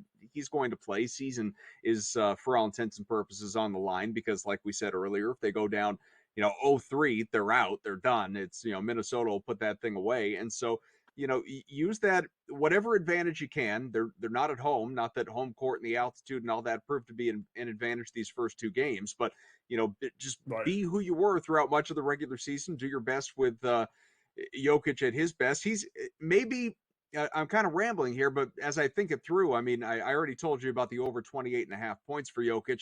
Maybe you go over on the PRA. Maybe you just assume that he is going to have one of those massive, 35 point, 18 rebound, 8 assist kind of games. And I think that number was 51.5 when I saw it earlier. So maybe just smash that. I don't see a scenario in which he doesn't have that kind of game. Triple-double, yes. Over in points, over maybe not over in rebounds so much, but maybe points and assists. He has got to be that guy. Bottom line, he's got to. They don't win if the MVP doesn't show up here tonight, bar none. And we all know that the truly greats elevate everyone else around him. If he has that kind of game, everyone else is going to elevate. Aaron Gordon and Porter Jr., all of them have got to get it going here. So we talked to you last night on In-Game Live. You were all Celtic up. And then God, it was that last night brick. already? I guess it was. They were building a house is what they were doing with the bricks they were throwing. But opportunity to jump in here now, you think, on the road here? Because they always bounce back. We ain't getting 2 games like that in a row, are we? So I already bet the Celtics minus 7.5 now. Either way, even in Cleveland, I think it's a number that they're going to clear. In fact, on the show, the radio show that I do, we were talking last night about how if you think the Celtics are going to repeat what they just did against Miami, take game 1, lose game 2, win the next 3, you can get on 20, on that, on the Celtics to win this thing in 5. So it depends on, how big a believer you are, obviously. It wouldn't surprise me if this thing did go 6, so I would be a little resistant to place the bet. But that being said, I absolutely think they're going to bounce back in game 3. I think they have to. I think they're prideful enough. I think last night was it was a terrible shooting night. The effort was obviously questionable. I'm not intending to make excuses. It's just, we know the Celtics are a dramatically better team than the Cavaliers. And unfortunately, Boston, this core, this group, and the coaches have changed over. Brad Stevens, Ime Udoka, Joe Mazzulla, your consistencies are the core of Jason Tatum, Jaylen Brown, some of the others. And these guys, they're good for a no-show, lay-an-egg performance every series in the playoffs. So I think you said Cleveland's got a chance. Adam Kaufman, outstanding job as always, man. Enjoy the game. Game Time Decisions returns after this.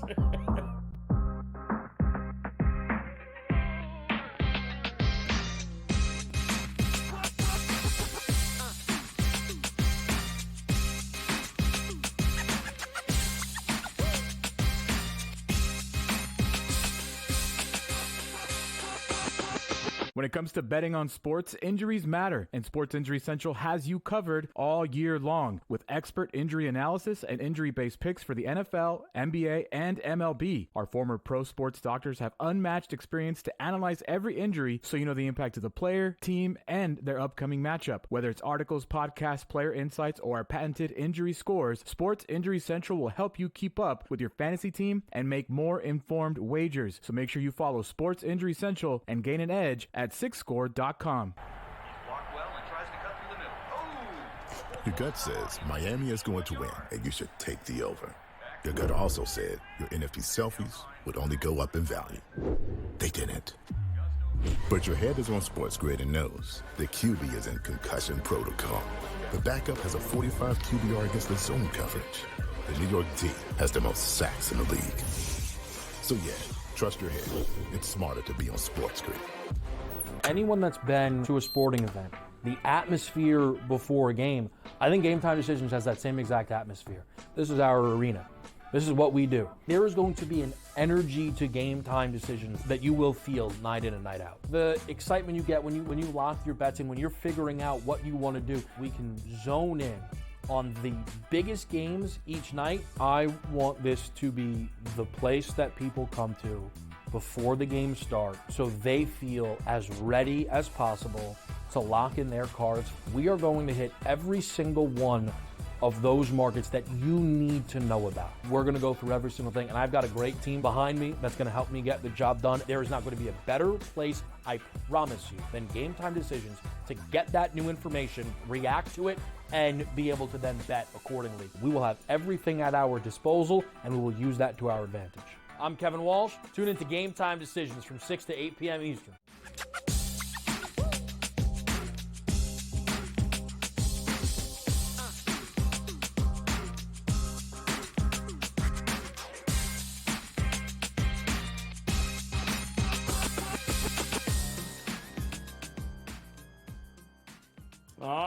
welcome back in. Game Time Decisions here on the Sports Grid Network. And we've got, off and running here, the New York Knicks and the Indiana Pacers.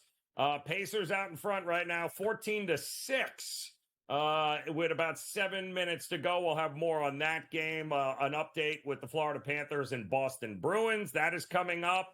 But now would be a good time to hear what our good friend Davis Maddock has to say. A little same-game parlay tonight in the Denver Nuggets Minnesota Timberwolves game, and we've got a lot of interest in that game tonight because it's not often you find the champs on the ropes in that kind of situation, down 2-0. And by the way, if I'm not mistaken, a power play goal right now for the Florida Panthers. So we'll get you updated on that. But Davis, what do we got rolling tonight for a same game parlay?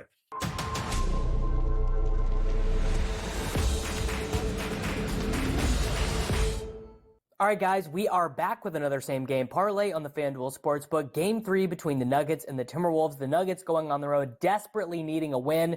And that's the direction we're going. We're going to start our same game parlay with the Nuggets money line. I know Anthony Edwards is Michael Jordan, greatest player in the NBA.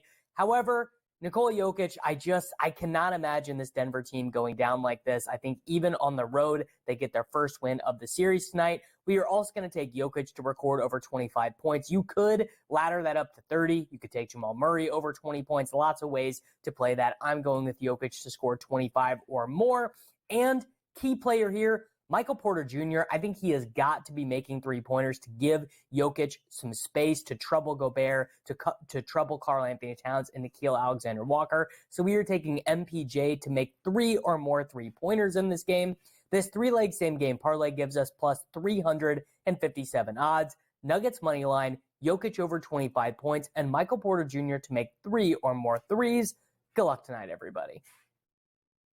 All right, good stuff there, Davis. We certainly appreciate it. Off and running in the playoffs here is what we've got as the Pacers trying to maintain a pretty good lead right now, 14-8, with about 6.5 minutes to go in the first quarter. Looks pretty much like what we saw in the first couple of games in New York. Pacers getting out and running. The Knicks doing exactly the same. Couple more shots have fallen for the Pacers. And in the NHL right now, we knew this was going to be a hard-hitting series. And these are two teams that don't like one another, with the Panthers eliminating the number 1 seed Bruins a year ago in 7 games. Then, of course, making it all the way to the finals only to lose to Vegas. But this is going to be one of those series where a lot of guys are going to spend some time in the box.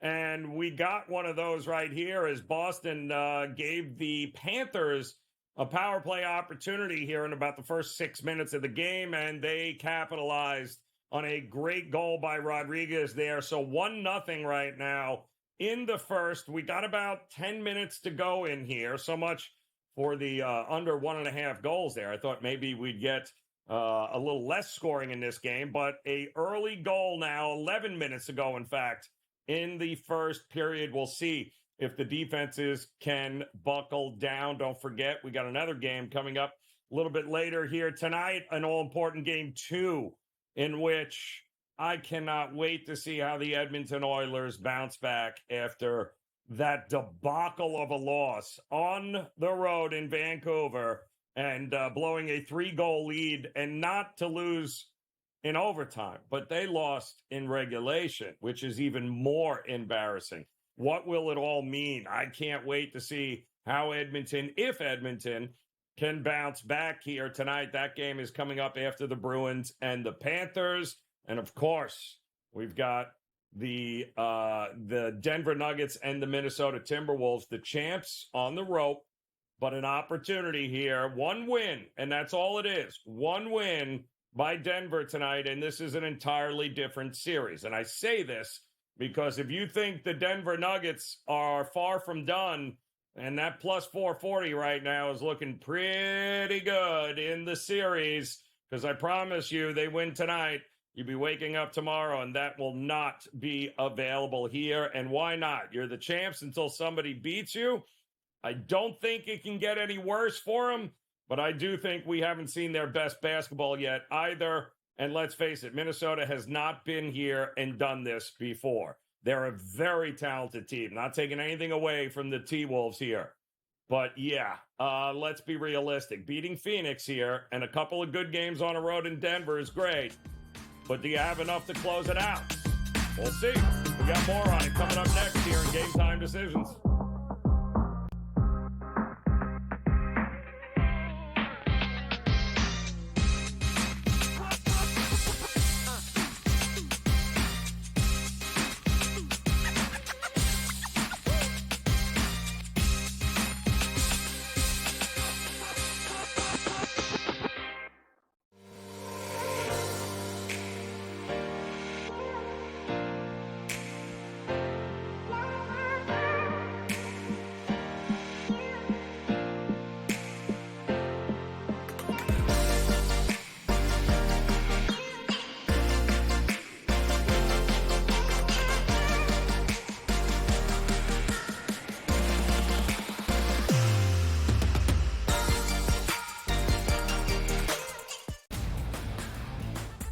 Look at the Denver Nuggets and say, whoa, just a week ago, they were that minus 115 or so price. Now we're looking at them at a 7-1 price. Any chances the Nuggets can actually come back? I think this is going 6 or 7 games, so I think that could be a little bit of a tighter spread between those two.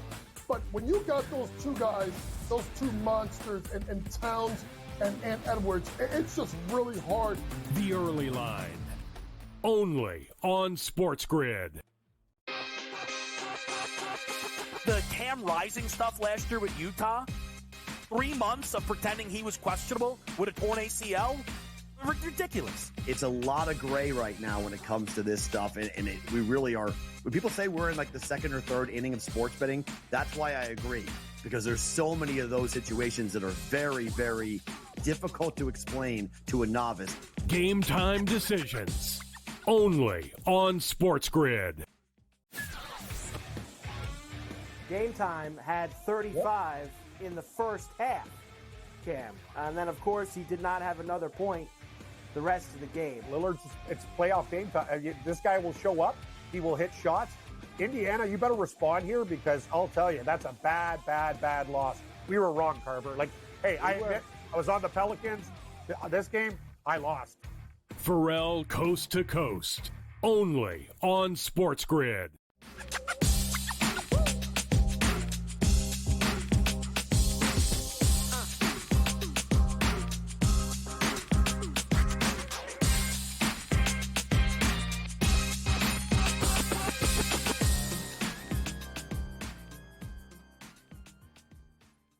All right, welcome back in. Game Time Decisions here on the SportsGrid Network, as we've got one goal on the board right now in Florida and Boston, and hopefully there's no more in the first period, since we are on the under a goal and a half here. But Dave Sharapan knows all about the unders in the first period here. The question is that where he's looking in this game, or full game under, Sharapan? Because two schools of thought here.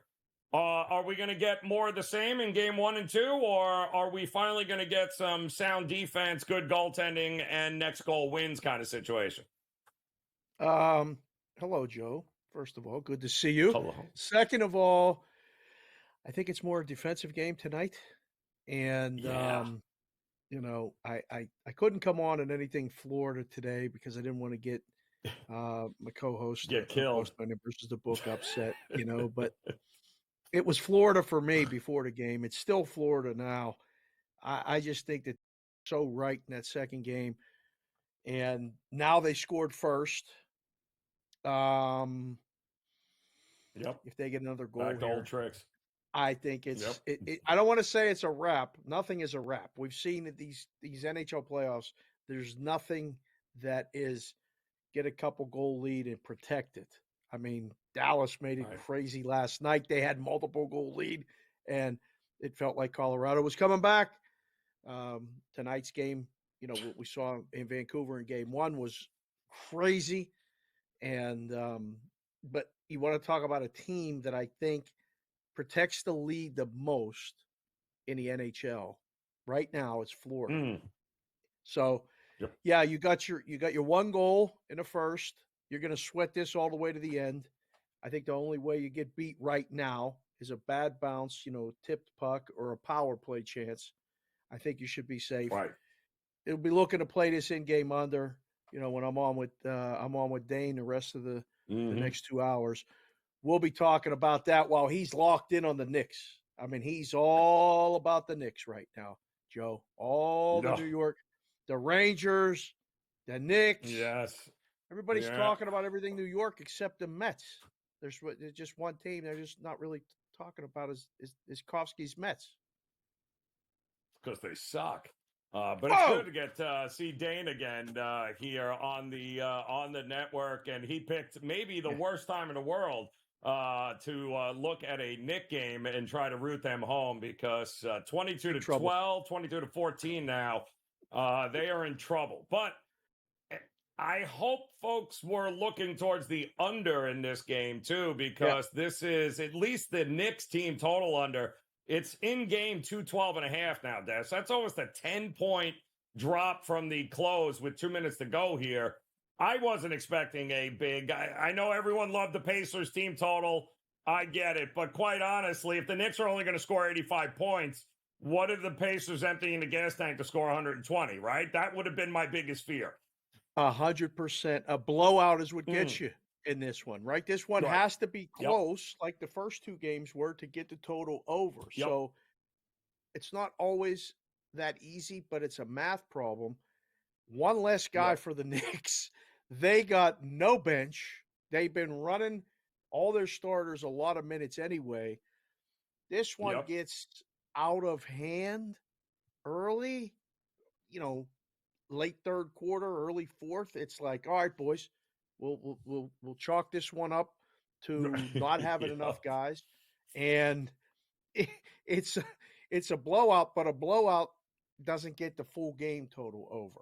So, everything's been rosy in New York all week. I mean, all week long. Every night, Madison Square Garden has been rocking. And then the Rangers take the show on the road and win in Carolina last night. The Knicks, this would be the biggest surprise of the night if the Knicks can win this game today. This will be – I felt strong about a lot of things, just winning and losing, but the Pacers are winning this basketball game today. I'd be hard. I can't find anybody that would not agree with you. I haven't seen anybody. I thought, if anything, we'd get Knicks first half, and if it was going to be close, they would eventually run out of steam. So maybe that wasn't a bad look here. But they've got it within 4, so they're certainly not going anywhere anytime soon, which is kind of what we thought. The Knicks are going to be feisty early. The question is, can they sustain it on the road with all these guys playing 50 minutes? DiVincenzo, 8 points right now. Coach came on here earlier, Dave, and given out Precious Achiuwa double-double props. And right now, 3 points and 4 boards. I never thought I'd see it. But he's out here giving out Precious Achiuwa double-double props here. Halliburton already got 10 points, 2 boards and 2 assists. Yeah, it's going to be an interesting. Maybe we should jump in on the 212 over while we can get it here, because if the Knicks are going to keep this, and when I say relative, less than double digits, Dave, anything less than 10 points? Right, it's going less over. than 10.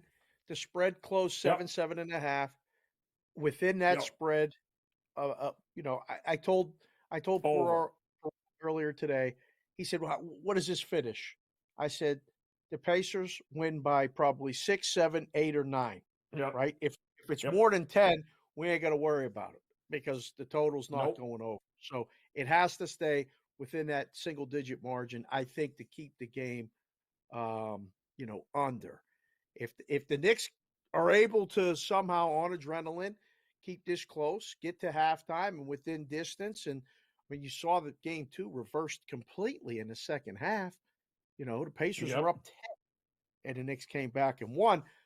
Just at some point, it's going to catch up to them. And the game that it does probably was going to be tonight. So, I don't know. We'll try to keep Dane as focused as possible.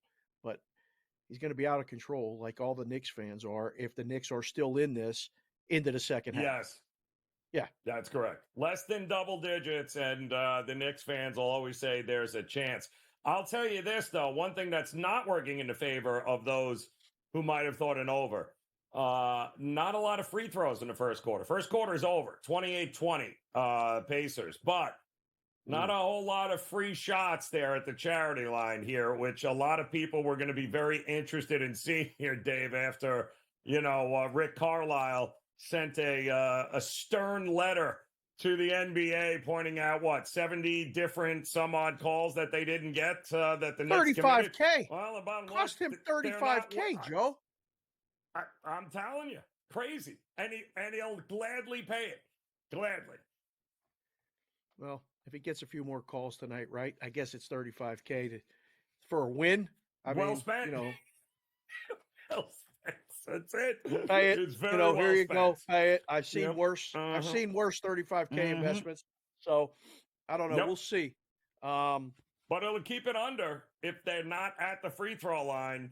If we're not getting 45 shots at the free throw line, this could be less free points, means maybe a little bit of a lower scoring game. But 3 of 4 for the Knicks, 1 of 2 for the Pacers in this one. Right. Interesting game coming up after this one. Talk about backs against the wall. Monster. On the road. Oh, my goodness, are the Denver Nuggets up against it here. And big time. They're getting all the money. They're getting all the money here. I'm seeing 3.5 now popping up. So this was 4.5, and now I'm seeing 3.5. And I doubt very much the public is betting the Denver Nuggets here. Or are they, Dave? I'll tell you what, I've heard it all so far today. And it's crazy. I feel like if I was to take Denver, it would be on the money line. They're going to win this game or the series is over. I don't think 4 is enough to go, oh, yeah, let me just jump in on this. Yep. And I think at some point during the game, I'll be able to take way more than 2. We'll talk about it when we get back. Game time decisions here on the grid.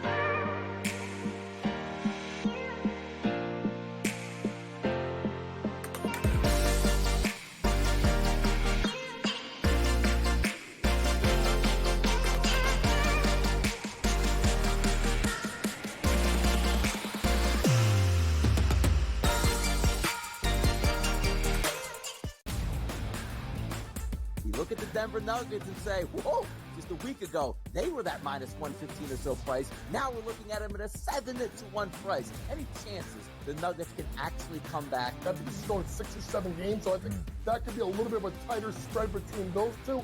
But when you got those two guys, those two monsters, and Towns and Edwards, it's just really hard.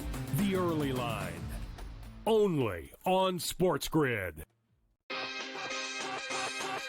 The Cam Rising stuff last year with Utah, 3 months of pretending he was questionable with a torn ACL, ridiculous. It's a lot of gray right now when it comes to this stuff, and we really are. When people say we're in like the second or third inning of sports betting, that's why I agree, because there's so many of those situations that are very, very difficult to explain to a novice. Game time decisions, only on SportsGrid. Game Time had 35 in the first half, Cam. And then, of course, he did not have another point the rest of the game. Lillard's, it's playoff game time. This guy will show up. He will hit shots. Indiana, you better respond here, because I'll tell you, that's a bad, bad, bad loss. We were wrong, Carver. Like, hey, I admit, I was on the Pelicans. This game, I lost. Pharrell Coast to Coast, only on SportsGrid.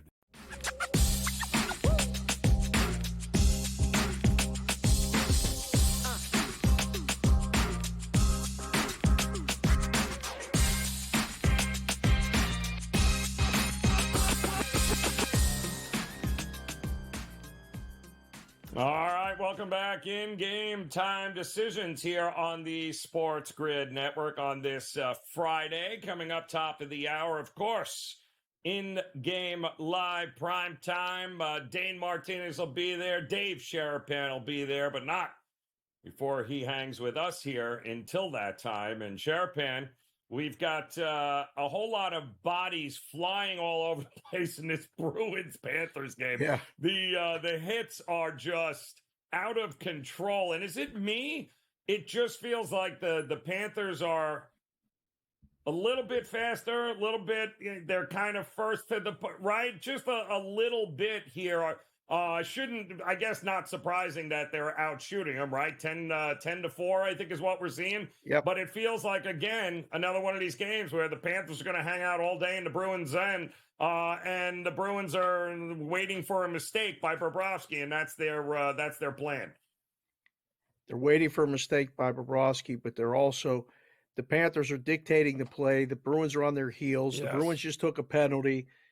This is really big part of the first period. If the Panthers score here, like I said, not saying it's done, but multiple goal lead is not what the Bruins want. I mean, and at home, you come out at the beginning with all the momentum until the other team scores, which the Panthers did early. So, yeah, this one's taken. It's so, you're right. It's so physical. The Eastern Conference games have been so physical. The Rangers in Carolina's just been on the wrong end of a couple overtime games, 1-goal games, and they've been beating the crap out of each other. This one ended game 2 with Boston trying to send a message, we'll see you in Boston. And the Panthers were right there and answered it all. And now I feel like they're playing exactly the way they want to. It's not the Bruins game right now. It's just not. You can see it. The Bruins have to kill this penalty off. Ideally, tie this game up before the period. If they don't, a 1-0 deficit's not the worst thing in the world. No, it's not. But hopefully we get no more goals and the under 1.5 will hit here. Interesting games tonight, too, Dave. We mentioned it. Denver and Minnesota coming up here right after the Knicks, who, by the way, have it within a couple here now, 33-28, 9.5 to go in the first half here. But what do you do? Like you said, money line for me, if I'm on Denver, I'm taking a money line. I'm also taking Denver first half, first quarter. They will not win this game if they are trailing again at the break and have to play catch up the whole time against this minute. At some point, they need to impose their will, if at all possible. And the Joker has got to have one of those games, but he's got to do it early, because the more confidence you give Minnesota, the worse it's going to get here. I think they need to punch first tonight. I think you're right, but we didn't see it during the Lakers series. We haven't seen it yet in either game here. You're going to talk about punched in the face. It would have been a throw in the towel, first round knockout like Mike Tyson the first 2 games, the way Minnesota started. So now on the road, let's just play our game.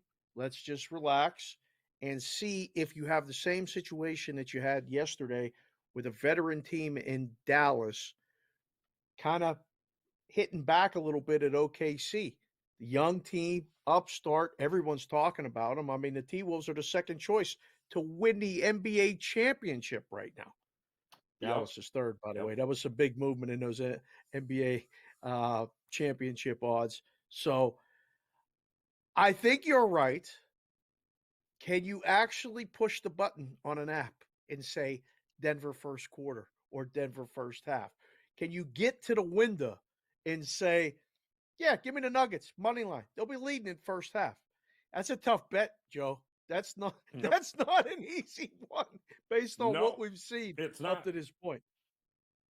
But I'll tell you what, if it hits, I'm getting Minnesota at a much better price than 4.5. Yeah. And so the only opportunity for me for a middle is going to be if that scenario runs out here. Correct. Where you can get Denver, take the points now, and then if they can come out swinging and have a lead, then you're in all likelihood going to be able to come back with Minnesota, if that's the side that you think here. But I'm kind of with you. I think 2-1 changed it. If I'm not mistaken, they did this same thing with Phoenix, didn't they? They won a couple in Phoenix, came back at home in game 3, and Phoenix kind of lit them up a little bit there. And the team total is 100, Dave. Denver, 100. How is Denver winning a game if they don't score over 100 points? I don't think they will. Right? Like, I don't think they will. This has to look different than any of the games have. Yep. The adjustments have to be made. The one thing that scares me about all of that is that how do you make Minnesota's defense worse? Like, how do you exploit them? They play such good team defense, and they have the rim protectors. They have everything right now, and they're healthy. They got Ant, when they needed scoring. They got Conley, that calming influence. I'm really falling in love with this Minnesota team. Just telling you. Love it. Well, the way you do it is you get the MVP to have one of his Give him the nights, ball, and then he elevates everyone. So he's the guy. He is the guy. And I asked Matty a little earlier here today, what is the prop for you, over or under half a heating pad thrown at a ref tonight? Are you looking at Jamal Murray? Under. I heard they banned all heating pads now in the arena tonight there. So no more heating pads. So it might be an ice pack or whatever he can grab if it's not going well for the Denver Nuggets and the champs here tonight. But I do think those two, more than anything, rub some ice on it, get your heating pad on it, Murray, and the dynamic duo needs to get it done and done often. I can't wait to hear what you're going to say we're going to get from Edmonton here tonight, who, quite honestly, that might have been the most embarrassing loss I've seen in a long time. And not only you didn't lose it in overtime, you lost the 3-goal lead in regulation, which was with a third. Oh, this is awful. I can't wait to hear what you got to say about that. We'll do it. Game Time Decisions continues next.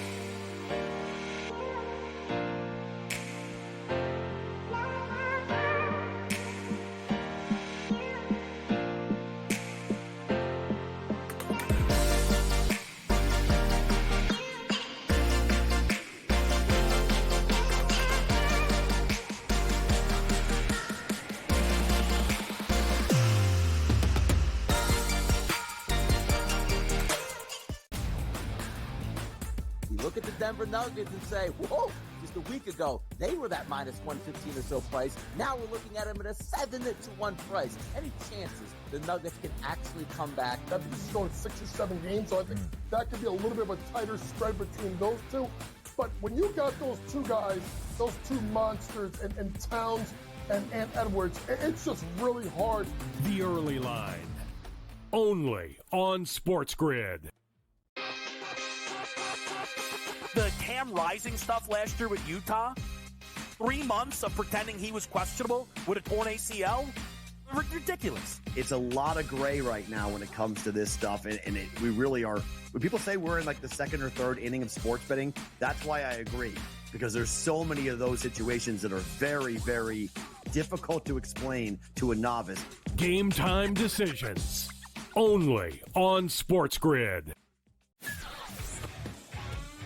Game Time had 35 in the first half, Cam. And then, of course, he did not have another point the rest of the game. Lillard's, it's playoff game time. This guy will show up. He will hit shots. Indiana, you better respond here, because I'll tell you, that's a bad loss. We were wrong, Carver. Like, hey, I admit, I was on the Pelicans. This game, I lost. Pharrell Coast to Coast, only on SportsGrid.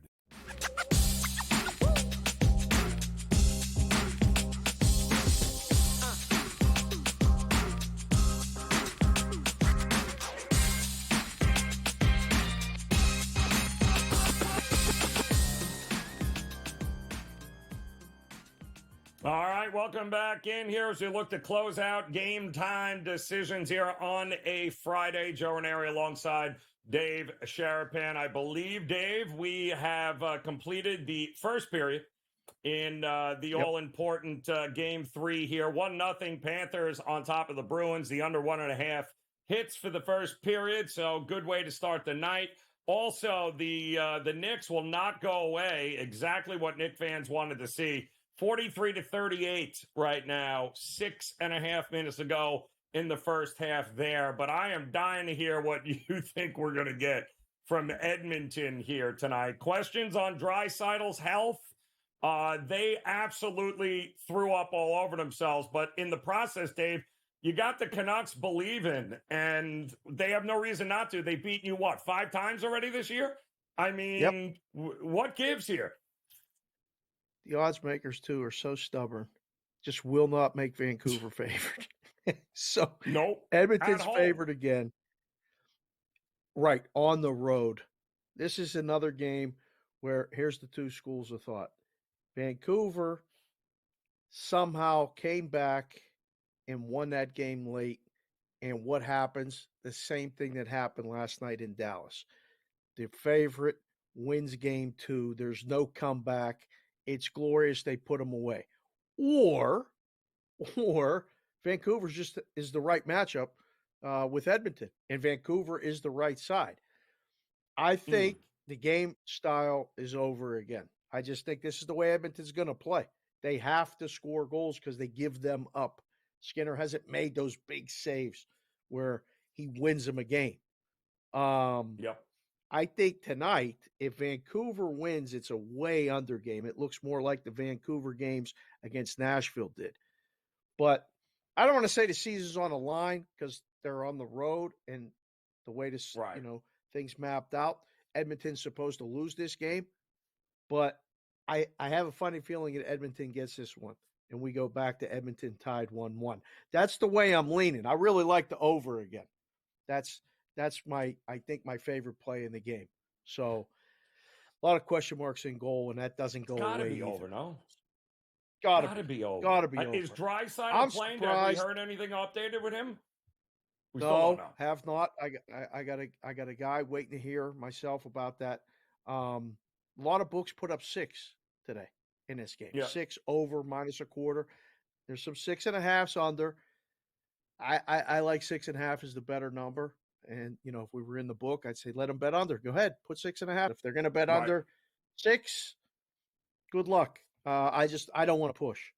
Speaking of pushes, Joe, you know who's starting tomorrow in Pittsburgh, right? Like this push with Paul Gaines. Have you heard? The mustache, the K prop, all this other stuff. I got baseball in my mind. That's why I'm wearing the Cincinnati stuff tonight. I got the Cincinnati City Connect uni on tonight. Who in the hell wants Cincinnati tonight? Every book in the world. I think you have a higher batting average than they do. Serious. And I can't hit a curveball no more. I can't do it. Yeah, they're awful. They're terrible. 8-game losing streak for the Reds. And they're playing San Francisco tonight. But San Francisco's 3-7 in their last 10. They got Lucas on the hill today, or Logan Webb on the hill today. So that's why they're favored. But you want to talk about a live dog tonight. I mean, I know you don't usually bet on a team when they lose 8 in a row. But from being in the book for all these years, this is that late game. If people need a late game, keep an eye on the Reds.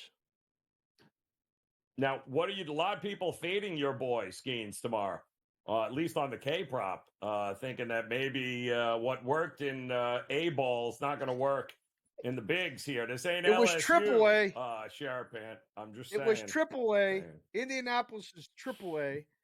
But how many innings he's going to pitch? They never let him throw more than 3 2/3. If he goes 4 innings, that's 12 outs. It's the major leagues, Joe. He's not showing up and striking out 9 Cubs in 4 innings. It's just a number. I get it. A lot of unders. I think I'm gonna get dressed in a full Pirate uniform tomorrow, head to toe, and I'm gonna get a mustache. You have to just to watch the game. You have to. Yes. Have to. Yes. Watch him get dressed up so when he gives up 8 runs in the first 2 innings, You can burn it and never wear it ever again there. Dave Sharapan coming up top of the hour with the return of Dane Martinez. Enjoy the night, Dave. I appreciate it. Cash those tickets, and that'll do it for us. In-game live primetime is coming up next. We'll see you again tomorrow for another edition of Game Time Decisions. Good luck.